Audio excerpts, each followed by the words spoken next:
Assalamualaikum teman-teman. Waalaikumsalam. Selamat pagi. Alhamdulillah pada pagi hari ini kita bisa berjumpa lagi di sini ya. Nah, sebelum kita memulai pelajaran pada hari ini, alangkah lebih baiknya jika kita berdoa terlebih dahulu. Berdoa dimulai. Selesai. Nah, Ibu akan mengabsen dulu ya. Ika Rizky Armelia, Hadir, Bu. Salsa Mutiara Duha. Hadir, Bu. Alhamdulillah semuanya hadir pada hari ini. Oke, sebelum kita masuk ke materi selanjutnya, Ibu akan sedikit mereview materi minggu lalu. Ada yang ingat apa materi kita minggu lalu? Sistem gerak, Bu. Ya, benar, sistem gerak. Jadi, sistem gerak itu terdiri dari apa saja? Rangka dan otot. Nah, betul. Sistem gerak itu ada dua, yaitu ada rangka dan otot. Kalau rangka itu merupakan gerakan pasif, sedangkan otot itu merupakan gerakan aktif. Jadi, sistem gerak itu adalah sesuatu yang menyusun tubuh kita nih. Dia sebagai penyokong, membuat kita bisa berdiri, membuat kita bisa bergerak, membuat kita bisa berjalan. Nah, itu sistem gerak. Pada hari ini, kita akan mengulik jauh lebih dalam tentang sesuatu yang menyusun tubuh kita nih, yaitu dia itu berfungsi untuk menyalurkan zat dan juga mengeluarkan karbon dioksida. Dan dia itu memiliki satu organ penting, yaitu jantung. Ada yang tahu itu apa? Sistem peredaran darah, Bu. Ya, betul, sistem peredaran darah. Nah, kita hari ini akan membahas tentang sistem peredaran darah. Jadi, sistem peredaran darah itu adalah sistem yang mengatur atau berfungsi untuk mengeluarkan zat atau menyalurkan zat. Jadi, dia juga untuk mengeluarkan zat-zat hasil sisa metabolisme yang sudah tidak terpakai di dalam tubuh. Tapi pada hari ini kita akan membahasnya secara beda, karena kita akan memulai dengan satu kasus. Kemudian kasus tersebut nantinya akan kita jabarkan sesuai dengan materi kita pada hari ini. Nah, sebelum kita masuk ke pembacaan kasus, Ibu akan menjelaskan tujuan pembelajaran ataupun kompetensi yang akan kalian capai. Yang pertama itu ada mampu menjelaskan tentang organ-organ yang berkaitan dengan sistem peredaran darah. Yang kedua, mampu menjelaskan tentang gangguan-gangguan yang berhubungan dengan sistem peredaran darah. Dan yang terakhir itu mampu menjelaskan tentang proses pada sistem peredaran darah itu sendiri. Nah, untuk contoh kasusnya, siapa yang ingin membacakan? Saya, Bu. Baik, Salsa, silakan dibacakan. Setetes darah untuk talasemia. Anjani merupakan seorang anak dari ibu bernama Fitri Awaliyah. Anjani memiliki golongan darah AB. Anjani divonis menderita talasemia sejak usia 3 bulan. Saat itu Anjani sering muntah saat diberi ASI dan badannya kuning. Dari hasil tes laboratorium yang dilakukan, ternyata kandungan darah merah Anjani sangat rendah sehingga divonis talasemia dan harus rutin transfusi darah. Transfusi darah biasanya dilakukan sebulan 2 kali atau maksimal 20 hari setelah transfus pertama. Saat masa transfusinya sudah hampir tiba, biasanya memiliki ciri-ciri seperti pusing, lemas, dan lesu. Bagi penyandang talasemia seperti Anjani, setetes darah itu sangat dibutuhkan untuk kelangsungan hidupnya. Oke teman-teman, berdasarkan kasus yang tadi sudah dibacakan oleh Salsa, kita akan membahas ya. Tadi kasusnya adalah tentang talasemia. Sebelumnya jangan tahu apa itu talasemia? Enggak, Bu. Nah, jadi talasemia ini adalah penyakit di mana darahnya mengalami kelainan dan itu merupakan penyakit bawaan dari orang tua. Jadi, si darahnya ini di dalam tubuhnya kadar sel darah merahnya ini sangat sedikit sehingga akan menyebabkan berupa yang tadi dijelasin juga di kasus, yaitu dia mudah pusing, mudah pucat karena kurangnya kadar sel darah merah di dalam tubuhnya. Nah, kita bahas sel darah ya. Sel darah itu kan ada 3 ya. Ada merah, putih, dan satu lagi keping darah. Nah, di sini ciri-cirinya akan kita bahas satu persatu berdasarkan PPT yang sudah Ibu buat ya. Lalu selanjutnya Ibu akan menjelaskan tentang perbedaan dari sel-sel darah. Yang pertama itu ada eritrosit. Eritrosit itu ciri yang pertamanya, dia memiliki hemoglobin bersifat fleksibel dan elastis. Lalu diameternya itu kurang lebih 7,5 nanometer. Dia juga memiliki kemampuan untuk melekat satu sama lain. Dan pada pria ini jumlahnya itu sekitar 5 juta dan pada wanita sekitar 4 juta. Lalu yang kedua ini ada leukosit atau sel darah putih. Leukosit ini jumlahnya sekitar 5.000 sampai 9.000 nanometer kubik. Lalu dia memiliki inti dan berdasarkan bentuk intinya dan butir-butir sitoplasmanya, leukosit ini dibedakan menjadi dua, granulosit dan agranulosit. Nanti buat granu dan agranu kalian bisa mencari lebih lanjut. Dan yang ketiga ada trombosit. Dia ini memiliki bentuk yang tidak teratur. Lalu jumlahnya itu kurang lebih 200.000 sampai 400.000 nanometer. Lalu dia juga berperan dalam proses pembekuan darah dan diameternya itu 3 sampai 4 nanometer. Udah paham kan tentang sel darah? Sudah, Bu. Jadi kita lanjut ya. Tadi ada aspek kedua, yaitu thalassemia ini membutuhkan transfusi darah. Transfusi darah. Pada proses transfusi darah ini, antara pendonor dengan resipien ini, dia ini harus memiliki kecocokan. Ini jadi pendonor, resipien.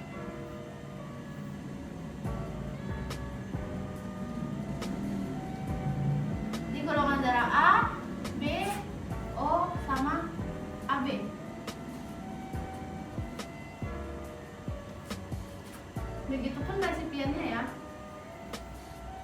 A, B, O, sama AB. Nah, di sini ada yang ingin membantu Ibu untuk menjawab ini. Akan Ibu beri poin deh. Ayo siapa? Saya, Bu. Oke, Salsa boleh maju ke depan. Yang lain perhatikan ya.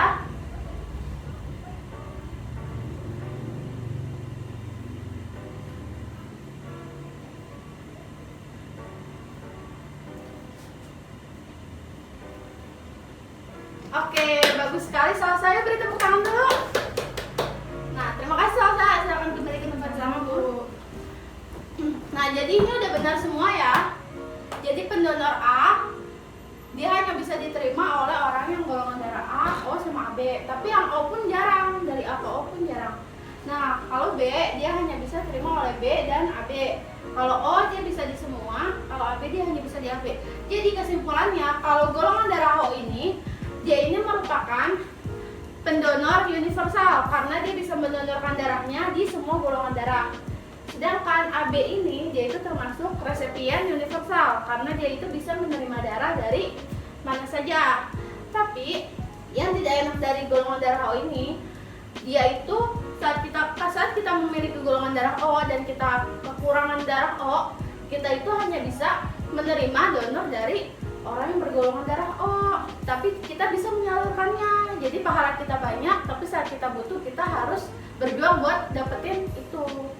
Nah, tadi kan kita sudah menjabarkan tentang sel-sel darah, transfusi darah, lewat dari penyakit thalassemia yang sudah kita bahas di awal.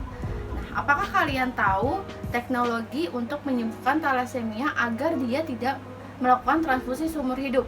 Tidak, Bu. Ibu akan jelaskan ya. Jadi, dalam pengobatan thalassemia itu ada yang namanya transplantasi sumsum tulang belakang atau BMT, bone marrow transplant. Jadi, transplantasi ini digunakan untuk menggantikan sumsum tulang belakang pada pasien. Penggantian sumsum ini dilakukan dengan penanaman sel punca atau dengan stem cell. Stem cellnya ini bisa didapat dari keluarganya ataupun dari orang-orang sehat tuh. Nah, sumsum tulang belakang ini dimaksudkan agar pada penderita ini dia kan sumsum tulang belakangnya rusak, jadi dia itu tidak bisa memproduksi sel darah secara bebas. Nah, penggantian sumsum tulang ini dimaksudkan agar sel darahnya ini bisa diproduksi dengan baik lagi sehingga dia tidak harus melakukan transfusi darah sepanjang hidupnya. Udah pada paham? Sudah, Bu. Oke, kita lanjut ke materi selanjutnya. Nah, selanjutnya kita akan membahas tentang organ yang berperan, yaitu jantung. Jantung sendiri merupakan organ tubuh yang sangat penting dan vital bagi manusia. Fungsi jantung yaitu menerima dan memompa darah ke seluruh tubuh. Setiap menitnya, jantung pada orang dewasa akan berdetak 60-100 kali dalam kondisi normal. Nah, di jantung ini, jika kalian perhatikan gambar, dia terdapat bagian-bagiannya. Yang pertama ada serambi. Serambi atau biasa kita sebut juga atrium, dia merupakan bagian jantung atas yang terdiri dari dua, yaitu serambi kanan dan serambi kiri. Serambi kanan berfungsi untuk menerima darah kotor dari tubuh yang dibawa oleh pembuluh darah. Sedangkan serambi kiri berfungsi untuk menerima darah bersih dari paru-paru. Serambi ini memiliki dinding yang tipis dan tidak berotot karena fungsinya hanya sebagai penerima darah. Lalu yang kedua ada bilik atau biasa kita sebut ventricle. Bilik ini merupakan jantung bawah, bagian jantung bawah yang terdiri dari bilik kanan dan bilik kiri.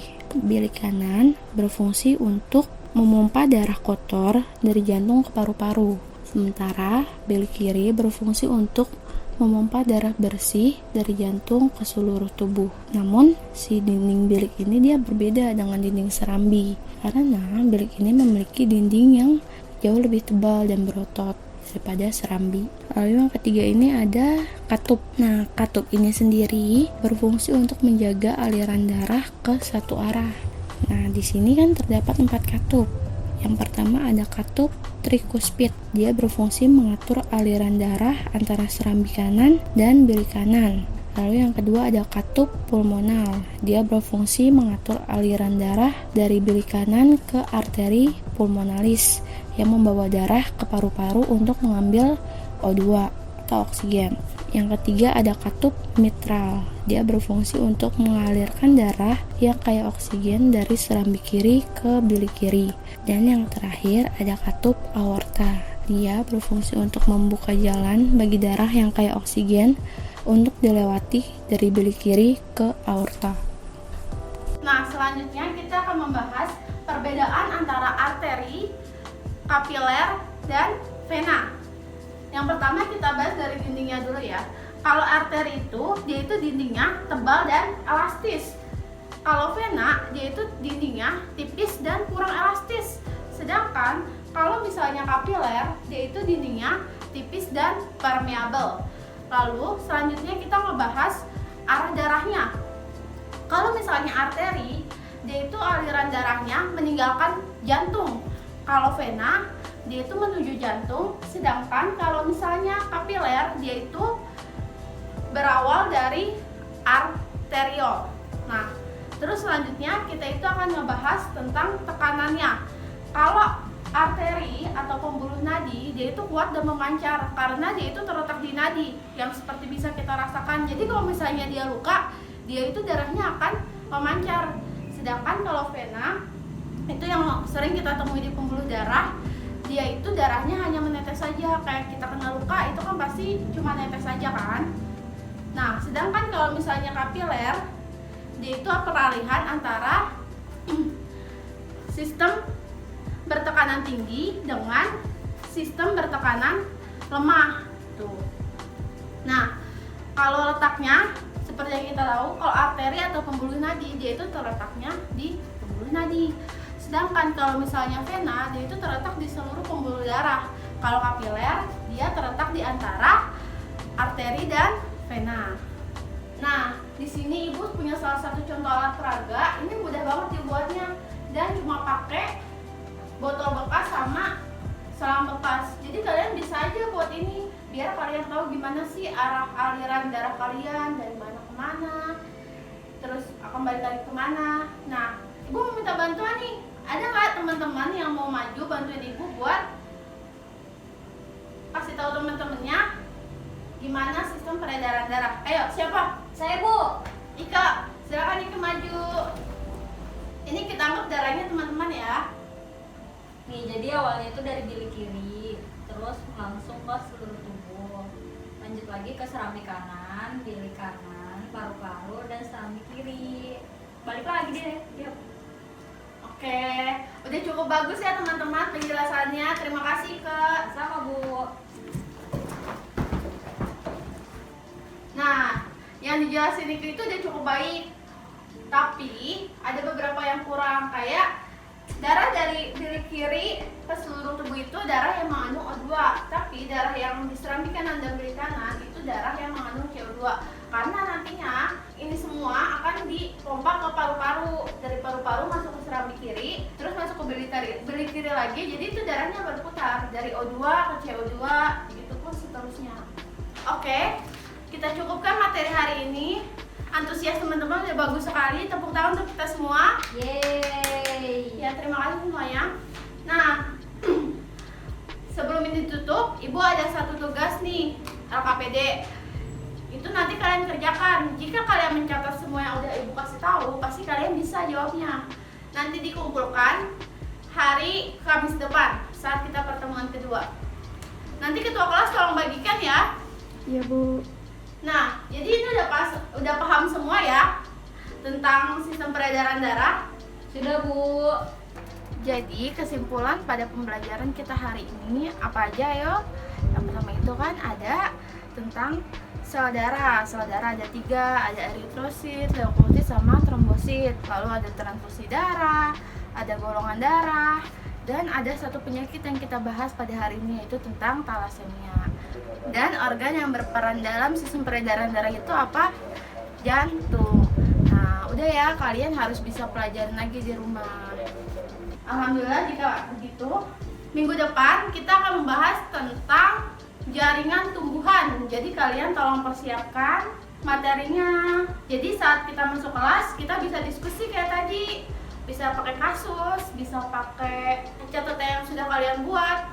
Oke, kita cukupkan pada pertemuan hari ini. Kurang lebihnya Ibu mohon maaf. Semangat ya teman-teman. Kalian kan sudah kelas 11 nih. Sebentar lagi kelas 12. Jadi kita harus tetap semangat belajar. Terima kasih. Wassalamualaikum warahmatullahi wabarakatuh. Waalaikumsalam warahmatullahi wabarakatuh.